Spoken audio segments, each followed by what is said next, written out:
political editor Norman Smith. So Norman, first of all, on that point about whether Theresa May can get her deal passed next week in meaningful vote 3, I was talking to Sammy Wilson, the DUP's Brexit spokesman, a short while ago, and he was saying, look, even if the DUP was to change its mind, and this morning he was calling it still a toxic deal, even if they were to change their mind, it would be academic because she has alienated so many people with what she said last night. I suspect Mrs May's intervention last night and her performance of Prime Minister's question will, in retrospect, be seen as a major miscalculation by Downing Street, because far from heaping public pressure on MPs, far from sort of reframing the debate about Brexit, I mean, it's just incensed so many MPs, not just because they simply do not accept that Parliament is to blame. This is Parliament doing its job.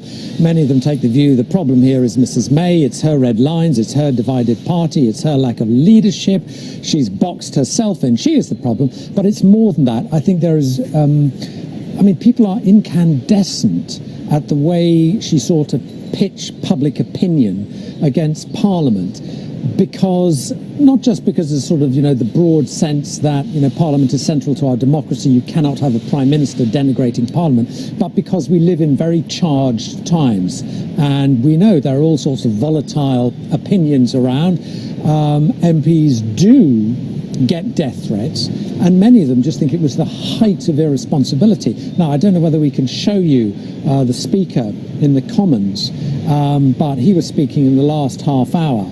And he, again, you know, very publicly reprimanded Theresa May, saying in terms, no one here is a traitor, everyone is doing their duty. This is what he said.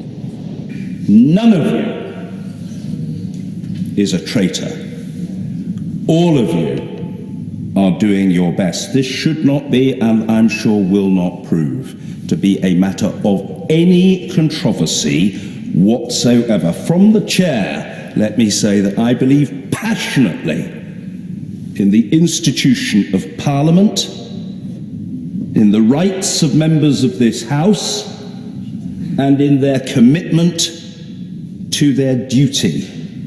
And I use the word duty in the singular advisedly. The sole duty of every member of Parliament is to do what he or she thinks is right. Really extraordinary times, Norman, listening there to the Speaker reprimanding, as you say, the Prime Minister for what might have been hinted at, suggested in her words last night. But look, if meaningful